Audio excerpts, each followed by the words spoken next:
JP Nadda का उत्तराधिकारी यानी भारतीय जनता पार्टी के अध्यक्ष को लेकर आखिरकार पार्टी ने फैसला कर लिया है। दरअसल भाजपा के राष्ट्रीय अध्यक्ष को लेकर बुधवार को प्रधानमंत्री नरेंद्र मोदी ने पीएम आवास पर पार्टी नेताओं संग अहम बैठक की। सूत्रों की माने तो एक हफ्ते के भीतर पार्टी अध्यक्ष के चुनाव की घोषणा भी हो सकती है। बैठक में कर्नाटक, उत्तर प्रदेश, पश्चिम बंगाल और मध्य प्रदेश जैसे राज्यों के अध्यक्षों के नाम पर चर्चा हुई है। अगले 2-3 दिनों में करीब आधा दर्जन राज्यों के अध्यक्षों की घोषणा हो सकती है।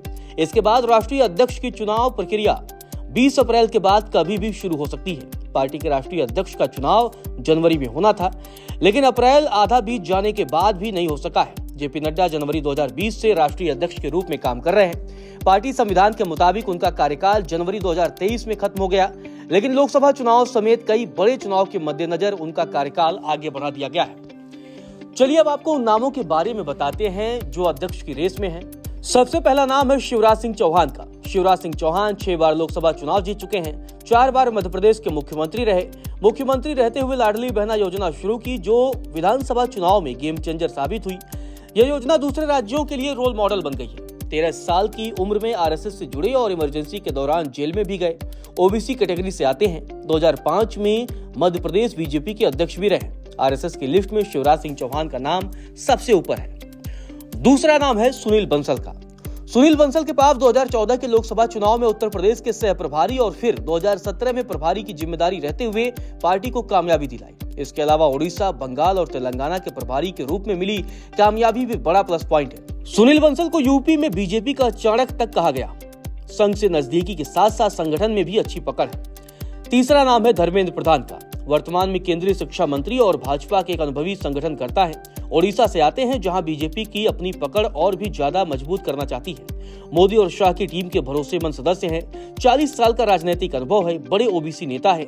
14 साल की उम्र में एबीवीपी से जुड़े और 2010 में बीजेपी के राष्ट्रीय महासचिव बने। संगठन में मजबूत पकड़ है। 2 बार लोकसभा और 2 बार राज्यसभा सदस्य बने। अगला नाम है रघुवर दास का। रघुवर दास झारखंड के पहले गैर आदिवासी मुख्यमंत्री रहे। उन्होंने झारखंड में 5 साल का स्थिर शासन किया, जो राज्य में पहली बार हुआ। उनकी जमीनी कार्यकर्ताओं और भाजपा संगठन में मजबूत पकड़ है। ओबीसी समुदाय से आने के कारण भाजपा को सामाजिक समीकरण में नई बढ़त मिल सकती है।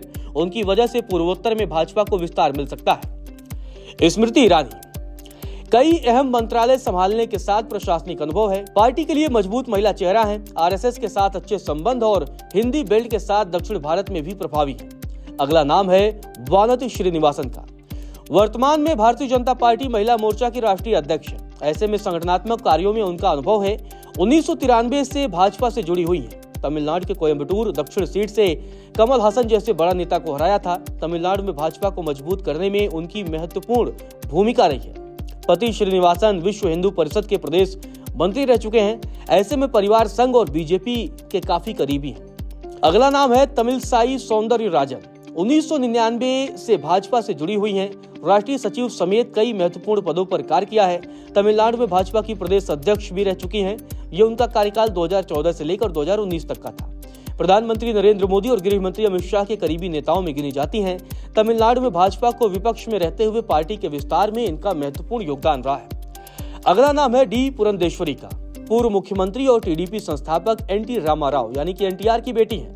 उन्होंने पहले कांग्रेस में रहकर केंद्रीय मंत्री के रूप में काम किया, फिर बीजेपी में शामिल हुए। फिलहाल आंध्र प्रदेश भाजपा अध्यक्ष हैं। इनको राष्ट्रीय अध्यक्ष बनाने से पार्टी को तेलुगु राज्यों, खासकर आंध्र प्रदेश और तेलंगाना के जनाधार में फायदा मिल सकता है। दरअसल आरएसएस चाहता है कि विचारधारा के लिए समर्पित युवाओं को मौका मिले। संघ इस पर सहमति चाहता है कि भाजपा सहित सभी अनुषंगिक संगठनों में विचारधारा के प्रति समर्पित युवाओं को तरजीह मिले। वैचारिक रूप से अलग होने के बावजूद विचारधारा और संगठन के प्रति समर्पण जिम्मेदारी देने का एकमात्र पैमाना हो। पहली कतार के नेता ऐसा फ्रेमवर्क दें जिससे कार्यकर्ता भविष्य में विकल्प बन सके। यह व्यवस्था राष्ट्रीय अध्यक्ष या उनकी टीम तक नहीं, बल्कि पूरी राष्ट्रीय कार्यकारिणी और राष्ट्रीय परिषद तक में हो।